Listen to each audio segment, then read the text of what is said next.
శ్రీ గురుభ్యో నమః. శ్రీ భాగవత కృష్ణ దేశికేంద్రుల వారి శుద్ధ నిర్గుణ తత్వ కందార్థములు. ఎరుకైన బోధములని వెరుగుము ఆకాశముగాట్వయంగలము నిల్లిరవందనేలయని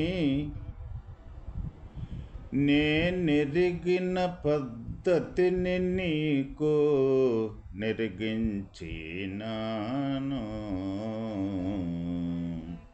ముజ్జగములయ్యేను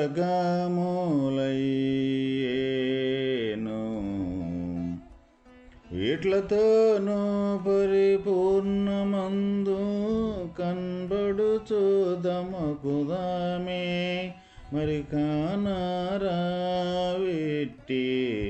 మార్గము కలవేటి నెరిగించినాను. ముజ్జగములయ్యేను ఇట్లతోను.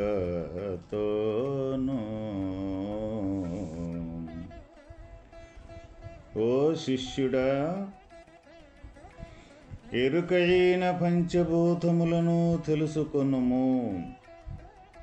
అవి ఏవనగా ఆకాశము, వాయువు, అగ్ని, జలము, భూమి అను 5 భూతములుగా ఉన్నవి. ఆత్మ ఆకాశము కలిసి స్వర్గలోకమును, నీరు, వాయువు, అగ్ని 3 కలిసి మధ్యలోకమును, భూమి యందు మిగిలిన 4 భూతములు కలిసి ఉన్నందున దాని యందున పాతాళ లోకమును అయినది.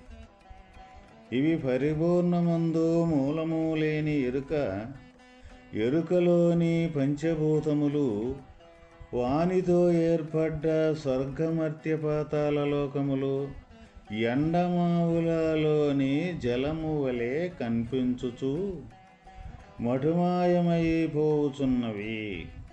కావున ఇది ఎరుకయనే కల భ్రాంతి అని నీకు ఎరింగించుచున్నాను.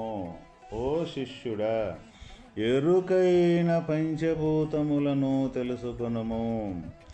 ఈ పంచభూతాలు 5 ఏవైతే ఉండయో, ఆకాశ, వాయు, అగ్ని, జలము, భూమి అను 5 పంచభూతాలు ఏవైతే ఉన్నాయో, ఈ 5 పంచభూతాలు కూడా ఎరుక యొక్క స్వాభావికమే ఎరుకే. అందువల్ల ఈ 5 భూతములుగా ఉన్నవి. ఈ 5 భూతములలో కలిసి ఆకాశము, ఆత్మ ఆకాశము కలిసి స్వర్గలోకమును, ఈ 5 భూతములలో ఆత్మ యొక్క స్వరూపము ఆకాశము 2 కలిసి స్వర్గలోకమును, ఇంకా నీరు, వాయువు, అగ్ని 3 కలిసి మధ్యలోకమును, భూమి యందు మిగిలిన 4 భూతములు కలిసి ఉన్నందున దాని యందున పాతాళ లోకమును అయినది. ఏవైతే మనకిక్కడ స్వర్గలోకము, ఈ భూలోకము, ఈ మధ్యలోకము, ఈ 3 లోకాల ఉండయో, ఈ 3 లోకాలు కానీ ఈ 3 లోకాలలో కూడా ఈ పంచభూతాలే ఉండయి అన్నమాట. అందువల్ల ఈ పంచభూతాలైన కనపడే ఈ దృశ్య ప్రపంచం మొత్తం కూడా ఎరుక యొక్క స్వరూపమే కానీ వేరే ఇంకొకటి కానే కాదు. దీన్ని బట్టి మనకి ఏమి అర్థమవుతూ ఉన్నది అంటే, ఎరుక యొక్క విస్తారము, పంచభూతాలు మొత్తం కూడా ఎరుక యొక్క స్వాభావికమే ఎరుకే అయినప్పుడు, ఇక ఈ పంచభూతాల్లో అతి సూక్ష్మమైన ఆకాశము యొక్క విస్తారము ఎంత దూరముగా ఉన్నది, ఎంత విశాలముగా ఉన్నది. ఎవరమైనా సరే మనం ఈ ఉపాధి భావనతోటి, ఈ ఉపాధి జ్ఞానముతోటి ఈ ఆకాశాన్ని ఇంతని కొలవగలవటం కానీ, ఆకాశం యొక్క విస్తారం ఎంతని మనం తెలుసుకోవటం ఎవరి సాధ్యము కూడా కాదు. ఇంకా భూమి కన్నా కొలతలో ఉండి ఇంత కొలతని మనకు చెప్పారే కానీ ఈ ఆకాశానికి ఇంతని కొలత కూడా లేదు. అయితే ఇటువంటి ఆకాశము, అగ్ని, వాయువు, పృథ్వీ, జల, పృథువులు కూడా ఈ ఎరుక యొక్క స్వాభావికాలే. ఎరుకయ్యను ఈ కూడా అన్నప్పుడు ఈ ఎరుక ఈ పంచభూతాలే కాకుండా ఈ పాతాళలోకం, స్వర్గలోకం, భూలోకం ఏవైతే ఉండయో ఈ 3 లోకాల్లో కలిసి కూడా ఈ కూడా ఎరుకే అని చెబుతూ ఉన్నారు. ఇంకా ఈ కూడా కాకుండా ఈ పంచభూతాలతో తయారైన పదార్థము ఏదైతే ఉన్నదో ఈ పదార్థంతో తయారైన ఈ భూత ప్రపంచం ఏదైతే ఉన్నదో ఈ భూతకోటి ఇది మొత్తం కూడా ఎరుక యొక్క ప్రపంచమేను. అందువల్ల ఎరుక యొక్క స్వాభావికం, ఎరుక యొక్క విస్తారం లేని చోటు అంటూ లేనే లేదు అని మనకి ఇక్కడ కనపడుతూ ఉన్నది. మరి ఇటువంటి ఎరుక ఈ సమస్తము అని మనకి తెలియబడటం అంటూ లేనే లేదు. మనం ఏమనుకుంటూ ఉన్నాము ఈ లోకములో అంటే ప్రతి ఒక్కరము కూడా మనం ఈ జీవన గమనం చేసేటప్పుడు ఈ జీవనోపాధిని గడిపేటప్పుడు ప్రతి ఒక్కరము ఇది అంతా కనపడేది కనేది. ఈ మనం కనపడేది కనేదంటే మనం చూసేది. ఆ చూసేదానికి ఆధారమైన లానుండ జ్ఞానము. ఈ జ్ఞానమే ఇక్కడ కంఠం అనేది జరుగుతూ ఉన్నది. ఈ జ్ఞానం అనేది ఈ కన్ను ద్వారా కంటేనే ఈ ప్రపంచం అనేది మనకు గోచరం అవుతూ ఉన్నది. అప్పుడు ఈ విధంగా ఈ చూడబడేది కానీ ఈ లానుండ చూసేది కానీ ఈ రెండూ కూడా ఒకే ఒక స్వరూపమై ఉన్నది అన్నమాట. ఈ వేరు కానే కాదు. దీన్ని బట్టి ఈ భూత ప్రపంచము ఏదైనా సరే ఇక్కడ ఒకటి మనకు గోచరించుతూ ఉన్నది, మనకు తెలుస్తూ ఉన్నది అని అంటే ఇక్కడ మనకు తెలిసేది మొట్టమొదట మనకు మనస్సు యొక్క సంకల్పం, కదలిక. ప్రతి ఒక్క ఉపాధికి కూడా ఈ అంతర్గతంగా ఈ లోన మనస్సు యొక్క కదలిక ఎప్పుడైతే జరుగుద్దో అప్పుడే అది మనకు దాన్నే మనం గుర్తెరగటం అంటూ జరుగుతుంది. మనం గుర్తెరగటం అంటే ఇక్కడ ఉపాధి భావనతోటి మనం గుర్తెరగటం కాదు. ఉపాధి కంటే ఈ మనస్సు కంటే కూడా సూక్ష్మంగా ఉండే జ్ఞాన రూపకమే మనం. ఇక్కడ నేను నేను నేను అనుకునే యొక్క ఈ శబ్దం కానీ ఈ కదలిక కానీ ఈ ఉపాధిలో అతి సూక్ష్మంగా ఉండే యొక్క ఏ జ్ఞానం యొక్క ఎరుక స్వరూపమైతే ఉన్నదో ఆ ఎరుక యొక్క స్వరూపమే ఇక్కడ నేను నేను అనుకుంటున్నాం. అయితే మనము కూడా ఎరుక యొక్క స్వాభావికమే, మనం కూడా జ్ఞాన స్వరూపమే. అయితే ఏ విధంగా మనం ఆ జ్ఞాన స్వరూపంగా మారాలి అని అంటే తప్పనిసరిగా ఎవరైతే పెద్దలు గురువులు ఉన్నారో వాళ్ళ దగ్గర అటువంటి మార్గాన్ని తెలుసుకునేదానికి ఏ దృఢవ్రత ప్రయత్నం అయితే ఉన్నదో ఏ భక్తి వైరాగ్యాలైతే ఉండయో అటువంటి వైరాగ్యం అటువంటి భక్తి కానీ మన దగ్గర కానీ ఉన్నట్లయితే తప్పనిసరిగా వాళ్ళు మార్గాన్ని మనకి చూపించటం అనేది జరుగుద్ది. వాళ్ళు చూపించే మార్గాన్ని మనం ప్రయాణం కానీ చేసినట్లయితే మనము కూడా మన ఈ శరీరంలోన అతి సూక్ష్మంగా ఉండే ఏ జ్ఞానస్వరూపమైన ఎరుకైతే ఉన్నదో ఆ ఎరుకే మనం ఆ ఎరుకతోటే ఈ సమస్త కార్యకలాపాలు జరుగుతూ ఉన్నాయి అన్న అనుభవము అనేది మనకి తప్పనిసరిగా తయారవుద్ది. ఎవరైనా ఈ జ్ఞానం అంటే ఎటువంటిది అని జ్ఞాన స్వరూపంగా మారకపోతే వాస్తవమైన దైవం యొక్క ప్రయాణములో దైవ మార్గములో ఈ జనన మరణాలు తప్పించుకునే మార్గములో ఈ జ్ఞానాన్ని మొట్టమొదట మనం తెలుసుకోకపోతే జ్ఞాన స్వరూపంగా మారకపోతే జ్ఞానం అంటే ఏందో మనకి అవగతం కాకపోతే ఒక్క అడుగైనా సరే ఈ దైవ మార్గంలో ఎవరము కూడా ముందుకు వెయ్యలేము.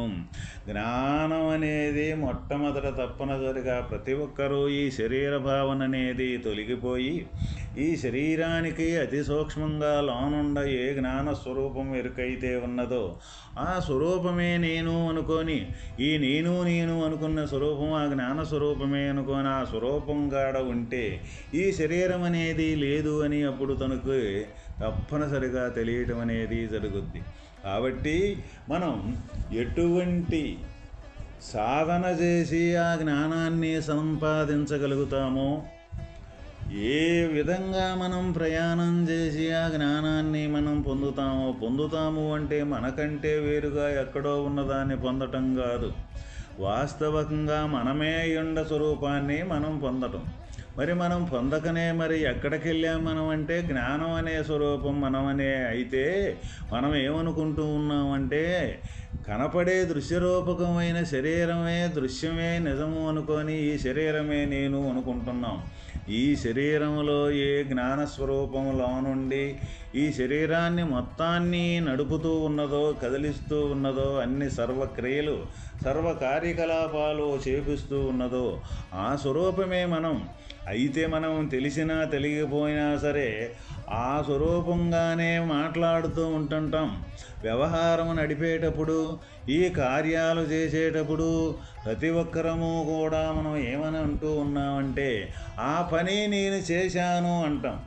అప్పుడు ఆ పని నేను చేశాను అంటే ఆ పని వేరు, నేను చేశాను అంటే నేను అనే ఈ లోనుండే యొక్క సూక్ష్మంగా ఉండే నేను అని దాని యొక్క అర్థము. అప్పుడు నేను చేశాను అంటే నా కంటి చూపుతోటి దాన్ని చూశాను అంటాం, నా కంటితోటి చూశాను అంటాం. అప్పుడు నా కన్ను అని మనం అనేటప్పుడు నా కన్ను నాకన్నా వేరుగా ఉన్నది అని మనం మాట్లాడే ఉచ్చారణలోనే ఆ భేదభావం అనేది విడగొట్టి జ్ఞాన స్వరూపమే మనం అయి మాట్లాడుతూ ఉంటుంటాం.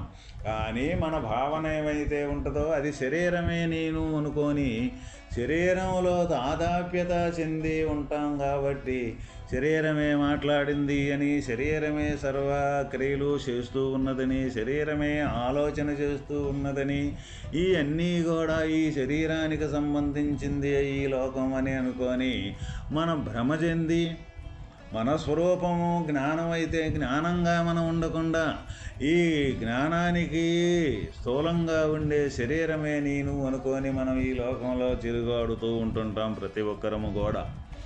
ఈ శరీరమే నేను అనుకున్నంతసేపు భగవంతుడి యొక్క స్వరూపాన్ని కానీ, ఈ భగవంత్ తత్వాన్ని కానీ ఎటువంటి పరిస్థితుల్లో కూడా మనకు గోచరం కాదు.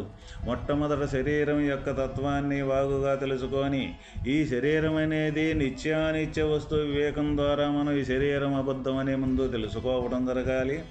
అప్పుడు నిత్యమైన వస్తువు ఈ జ్ఞానస్వరూపమని శరీరంలో ఉండి, ఈ శరీరానికి సర్వక్రియలు ఇది పుట్టింది లగాయితూ దీని క్రమేపీ దీనిలో నుండి అది ఆహారం తీసుకోవటం కానీ, ఆహారం పచనం చేయటం కానీ, ఆ పచనమైన తర్వాత ఆహారం యొక్క శక్తితోటి ఈ శరీరం క్రమేపీ పెరగటం కానీ, పెరిగిన తర్వాత ఈ కార్యకలాపాలు ఏవైతే ఉండయో ఈ శరీరానికి సంబంధించిందే, అది చదువు కానీ, ఉద్యోగం కానీ, సంపాదన కానీ, తెలివి కానీ సర్వం కూడా మొత్తం ఈ ప్రపంచానికి సంబంధించిన మొత్తం కూడా చేస్తూ ఉన్నది ఈ జ్ఞానం అనే ఎరుకే.